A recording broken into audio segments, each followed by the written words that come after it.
ओम शांति। आज 22 तारीख की मुरली है। मीठे प्यारे प्राणेश्वर प्रिय पिता कहते हैं, मीठे बच्चे, बाबा आया है तुम बच्चों से दान लेने। तुम्हारे पास जो भी पुराना किचड़ा है उसे दान दे दो तो पुण्य आत्मा बन जाएंगे।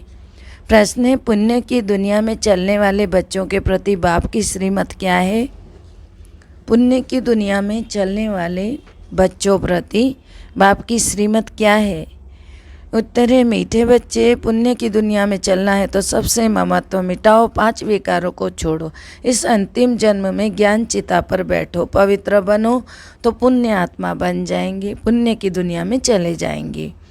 ज्ञान योग को धारण करके फिर अपनी देवी चलन बनाओ। बाप से सच्चा सच्चा सौदा करो। बाप तुम्हारे से लेते कुछ नहीं है, सिर्फ ममत्व मिट जाए उसकी युक्ति बताते हैं। बुद्धि से सब बाप के हवाले कर दो। गीत है, इस पाप की दुनिया से ले चल कहीं और। ओम शांति, ओम शांति। दुनिया के मनुष्य व रावण राज्य के मनुष्य पुकारते हैं, हे पतित पावन आओ, पावन दुनिया अथवा पुण्य की दुनिया में ले चलो। तो गीत बनाने वालों को तो इन बातों की समझ ही नहीं है। पुकारते रावण राज्य में, रावण राज्य से राम राज्य में ले चलो, परंतु अपने को कोई पतित समझते नहीं है। अपने बच्चों के पास तो सम्मुख बाप बैठे हुए हैं। राम राज्य ले चलने के लिए, श्रेष्ठ बनने के लिए श्रीमत दे रहे हैं। भगवान वाचे कि राम भगवान नहीं, भगवान निराकार परमात्मा की बात कर रहे हैं। निराकारी, आकारी, साकारी 3 दुनियाएं। तो निराकार परमात्मा निराकारी बच्चों, आत्माओं के साथ निराकारी दुनिया में रहने वाले हैं। तो अभी इस समय बाबा आया हुआ है स्वर्ग का राज्य भाग्य देना हमको, पुण्य आत्मा बनाने। राम राज्य माना दिन, रावण राज्य माना रात। यह बातें और कोई भी नहीं जानते। तुम्हारे में भी देखो कोई विरला ही जानता है। इस ज्ञान के लिए भी तो पवित्र बुद्धि चाहिए ना। मूल बात है याद की, अच्छी रीति हमेशा याद, अच्छी चीज़ हमेशा याद रहती है ना। तो अच्छी रीति याद करना है बाबा को। तुमको पुण्य क्या करना है? तुम्हारे पास जो किचड़ा है ना वो मेरे हवाले कर दो। मनुष्य जब मरते हैं तो उसके बिस्तर, कपड़े आदि सब करनी घोर को दे देते हैं, तो वह दूसरे किस्म के ब्राह्मण होते हैं। फिर बाबा बोलते हैं कि अब बाबा आया हुआ है तुम्हारे से दान लेने के लिए। दान क्या मांग रहे हैं? पुराना किचड़ा, सड़ा हुआ पुराना शरीर सहित सब कुछ, गंदगी क्या क्या है आपके पास, ये मुझे दे दो। मीठे बाबा देखो, हम गंदगी से भरे हुए बच्चों को गंदगी से छुड़ाने के लिए आए हैं। बाबा ने कहा तुम इनसे ममत्व मिटाओ। भल 10-20 करोड़ हैं, परंतु बाप कहते हैं इनसे बुद्धि निकालो, बदले में तुमको सब कुछ नई दुनिया में मिल जाएगा। कितना यह सस्ता सौदा है। तो बाबा कहते हैं कि जिनमें मैंने प्रवेश किया उसने सब सौदा किया, अब देखो उसके बदले कितना बड़ा राज्य भाग्य मिलता है। तो कुमारियों को तो कुछ देना ही नहीं होता, वर्षा भी फिर मिल जाता है। बच्चों को तो उनकी मिल्कियत का नशा रहता है। आजकल की स्त्री को हाफ पार्टनर थोड़े बनाते हैं, सारा बच्चों को ही तो देते हैं। पुरुष मर जाता है तो स्त्री को कोई पूछता भी नहीं है। यहाँ तो तुम बाप से फुल वर्षा लेते हो, यहाँ तो कोई मेल फीमेल का सवाल ही नहीं है, सब वर्षे के अधिकारी हैं। माताओं कन्याओं को तो और ही हक जास्ती मिलती है, क्योंकि कन्याओं का लौकिक बाप से वर्षे में ममत्व नहीं है। वास्तव में तो देखो तुम सब कुमार कुमारियाँ हो, तो बाबा से कितना वर्षा पाया है। एक कहानी है ना, राजा ने बच्चियों से पूछा किसका खाती हो, तो एक ने कहा कि भाई मैं तो अपने भाग्य का खाती हूँ। तो राजा ने उसको निकाल दिया। तो वह बाप से ज़्यादा साहूकार हो गई, बाप को निमंत्रण दिया, पूछा अब किसका खाती हूँ पापा देखो। तो बाप भी कहते हैं बच्चे तुम सब अपनी तकदीर बनाते हो। तो दिल्ली में एक ग्राउंड है, नाम रखा है रामलीला ग्राउंड। वास्तव में नाम रखना चाहिए रावण लीला ग्राउंड, क्योंकि इस समय सारे विश्व में रावण लीला चल रही है। तो बच्चों को रामलीला ग्राउंड लेकर उसमें चित्र लगाने चाहिए।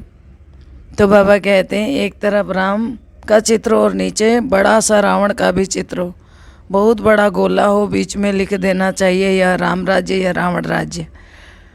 तो समझ जाए देवताओं की देखो कितनी महिमा है, सर्वगुण संपन्न, 16 कला संपूर्ण, आधा कल्प कलयुगी भ्रष्टाचारी रावण, उसमें भी सभी आ जाते हैं। अब रावण राज्य का तो अंत होने को है। तो इस समय क्या है, रामलीला है नहीं, सारी दुनिया में रावण की लीला चल रही है। राम की लीला कहते हैं होती रावण की लीला है। तो रामलीला होती है सतयुग में, लेकिन सभी अपने को बड़ा अक्लमंद समझते हैं, श्री श्री का टाइटल रखा देंगे। यह टाइटल तो है निराकार परम पिता परमात्मा का, जिसका टाइटल अपने नाम रखवा दिया मनुष्यों ने, जिस द्वारा श्री श्री लक्ष्मी नारायण राज्य पाते हैं। अब बाबा आया हुआ है, बाबा कहते हैं देखो मैं तुमको भक्ति रूपी अंधकार से छुड़ाकर सोजरे में ले जाता हूँ। जिनमें ज्ञान योग होगा उनकी चलन भी देवी होगी। आसुरी चलन वाले किसी का भी कल्याण नहीं कर सकते। झट मालूम पड़ जाता है इसमें आसुरी अवगुण है या विगुण है। अभी तक कोई संपूर्ण तो है नहीं, अभी बनते जाते हैं। बाबा तो दाता है, तुमसे क्या लेंगे, जो कुछ लेते हैं वह तुम्हारी सेवा में लगा देते हैं। बाबा ने इनको भी सरेंडर कराया। भट्टी बनानी है, बच्चों की पालना करनी है, पैसे बगैर इतनों की पालना कैसे होगी। तो बाबा ने तो पहले ही इनको अर्पण कराया, फिर जो आए उनको भी अर्पण करवाया, परंतु सभी की इतनों की पालना हुई। एक रस अवस्था तो सबकी बनती नहीं है। बहुत चले भी गए, बिल्ली के पुंगरों की कहानी भी सुनी हुई है। सब नंबरवार पुरुषार्थ अनुसार एक एक करके निकल गए। बाबा तो पुण्य की दुनिया में ले चलते हैं, सिर्फ कहते हैं 5 विकारों को छोड़ो, हम तुमको प्रिंस प्रिंसेस बनाएंगे। ब्रह्मा का साक्षात्कार घर बैठे बहुतों को हो जाता, वहाँ से लिख कर भेज देते, बाबा हम आपके बन गए, हमारा सब कुछ आपका है। बाबा कुछ लेते तो नहीं है। बाबा कहते हैं सब कुछ अपने पास रखो। या मकान बनाते हैं, कोई पूछते हैं पैसा कहाँ से लाया, अरे इतने ढेर बच्चे हैं, बाबा को प्रजापिता ब्रह्मा का नाम सुना है ना। कहते हैं ना सिर्फ ममत्व मिटाओ, तुम्हें वापस जाना है, बाबा को याद करो। हमको भगवान पढ़ाते हैं तो खुशी का पारा चढ़ना चाहिए ना। फिर लक्ष्मी नारायण को भगवान नहीं कह सकते, देवी देवता कहेंगे। भगवान केवल एक हैं, तो भगवान के पास भगवती होती नहीं है। कितनी युक्ति की बात होती है। सिवाय सम्मुख यह बातें कोई समझ ना सके, इसका मतलब जो सामने आकर मुरली सुनते हैं, एक कोर्स उठाते हैं, उनके अलावा यह बात किसी को भी समझ में नहीं आती है। गाते भी है ना तमेव माताश्च पिता तमेव। तो ज्ञान न होने के कारण लक्ष्मी नारायण के आगे, हनुमान के आगे, गणेश के आगे भी जाकर यह महिमा गाते हैं। अरे वह तो साकारी थे, उनको तो अपने बच्चे ही माता पिता कहेंगे ना। तुम तो उनके बच्चे हो ना, तुम तो रावण के राज्य में, यह ब्रह्मा भी माता है। इन द्वारा बाबा कहते हैं तुम मेरे बच्चे हो, परंतु माताओं और कन्याओं को संभालने वाली माता भी चाहिए, इसलिए एडॉप्टेड बच्ची है बीके सरस्वती। कितनी गुह्य बातें हैं। बाबा जो ज्ञान देते हैं वह कोई भी शास्त्रों में नहीं है। भारत का एक मुख्य शास्त्र है गीता, उसमें ज्ञान के पढ़ाई की बातें हैं, उसमें चरित्र की कोई बात नहीं है। ज्ञान से मर्तबा मिलता है। बाबा तो जादूगर है, तुम गाते हो ना रत्नागर जादूगर तुम्हारी झोली भरती है। स्वर्ग के लिए साक्षात्कार भी फिर होता है। भक्ति मार्ग में साक्षात्कार बहुत करते हैं, परंतु उनसे कुछ लाभ नहीं होता है। लिखेंगे पढ़ेंगे, फिर साक्षात्कार से तुम कोई वह नहीं बन गए क्या। साक्षात्कार मैं कराता हूँ, पत्थर की मूर्ति थोड़ी साक्षात्कार कराएगी। फिर नौदा भक्ति में भावना तो शुद्ध रखते हैं ना, उनका उजूरा मैं देता हूँ, परंतु तमो प्रधान तो बनना ही है। मीरा ने साक्षात्कार किया, परंतु ज्ञान तो कुछ भी नहीं था ना। मनुष्य तो दिन प्रतिदिन तमो प्रधान होते जाएंगे। अभी तो सभी मनुष्य पतित हैं, गाते भी हैं, हमें ऐसी जगह ले चलो जहाँ सुख चैन पाए। तुम भारतवासियों को सतयुग में बहुत सुख था।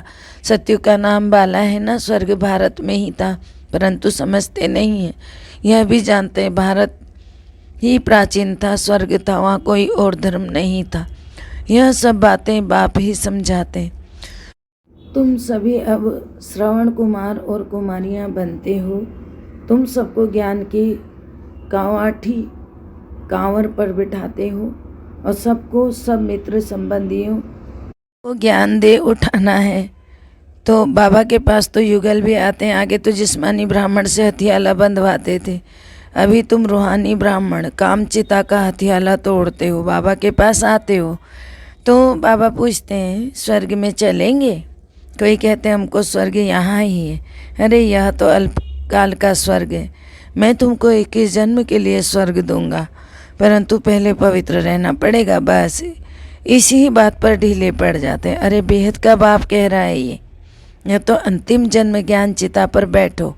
तो देखा जाता है स्त्रियां झट आ जाती हैं। कोई फिर कहती हैं पति परमेश्वर को नाराज कैसे करें, बाबा के बने तो कदम कदम पर श्रीमत पर चलना पड़े। अब बाबा आया है स्वर्ग का मालिक बनाने, पवित्र बनना अच्छा है, कुल कलंकित मत बनो। बाबा कहेंगे ना, लौकिक बाप तो चमाट भी मारेंगे, मम्मा मीठी होती है ना, बहुत मीठा रहम दिल बनना है। बाप कहते हैं बच्चे मुझे बहुत गालियाँ देते हो ना, तुम गालियाँ देते हो मुझे, अब मैं आपकारी पर भी उपकार करने के लिए आया हूँ ना। जो अपकारी है ना उसके लिए भी मैं उपकार करने आया हूँ। जानता हूँ कि तुम्हारा रावण मत पर यह हाल हुआ है, मैं जानता हूँ कि तुम्हारा रावण वध पर यह हाल हुआ है, जो कि सेकंड पास हुआ वह ड्रामा। परंतु आगे के लिए खबरदार रहना कि हमारा खाता खराब ना हो जाए। हर एक को अपनी प्रजा भी तो बनानी है ना, वारिस भी तो बनना है ना। तो मुरली कोई मिस नहीं करनी चाहिए, कोई पॉइंट्स मिस ना हो जाए, अच्छे अच्छे ज्ञान रत्न निकल जाएं। और सुने ही नहीं तो धारणा कैसे करेंगे। रेगुलर स्टूडेंट जो होते हैं मुरली कभी मिस नहीं करेंगे, कोशिश करके रोज वाणी पढ़नी चाहिए। अच्छा मीठे मीठे सिकलते बच्चों प्रति माता पिता बाप दादा का याद प्यार और गुड मॉर्निंग। रूहानी बाप की रूहानी बच्चों को नमस्ते। हम रूहानी बच्चों की रूहानी बाप दादा को दिल व जान से सिखवा प्रेम से याद प्यार नमस्कार। Good morning diamond morning, Om Shanti.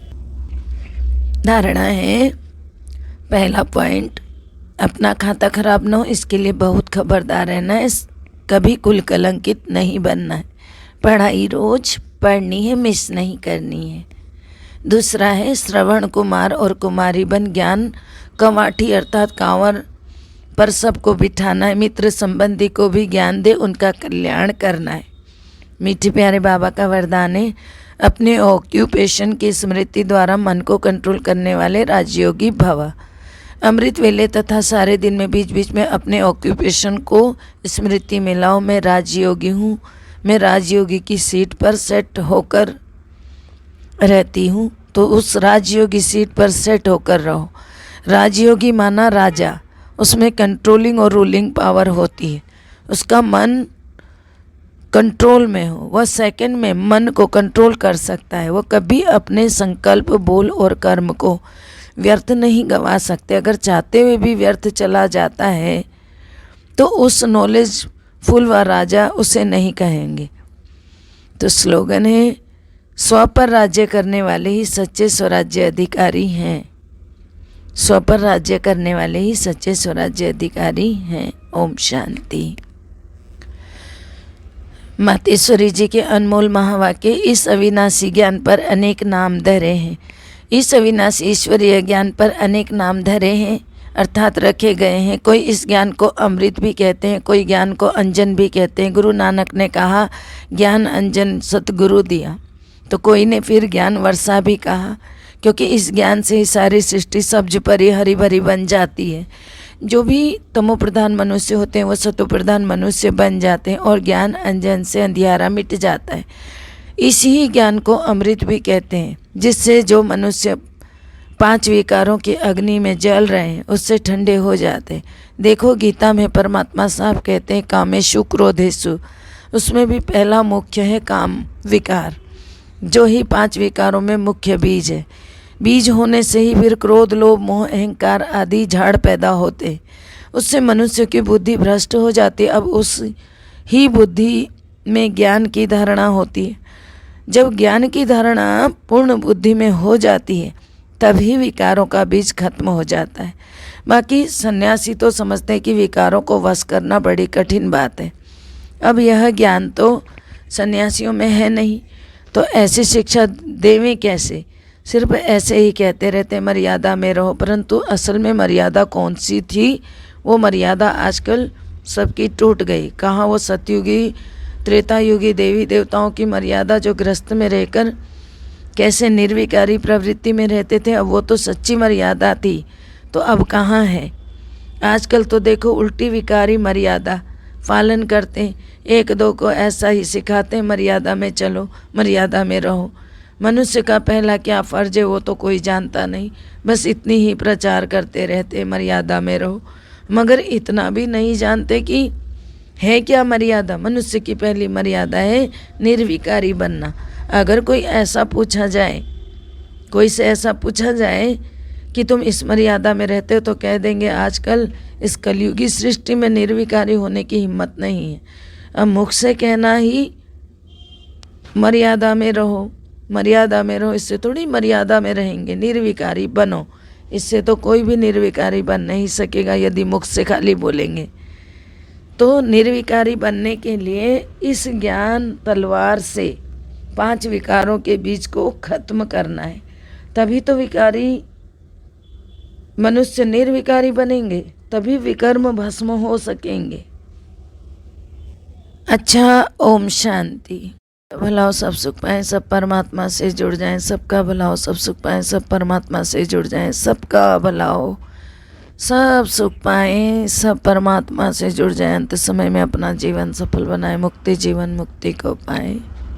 सबकी मनोकामना शुभ भावना पूर्ण हो जाए। ओम शांति।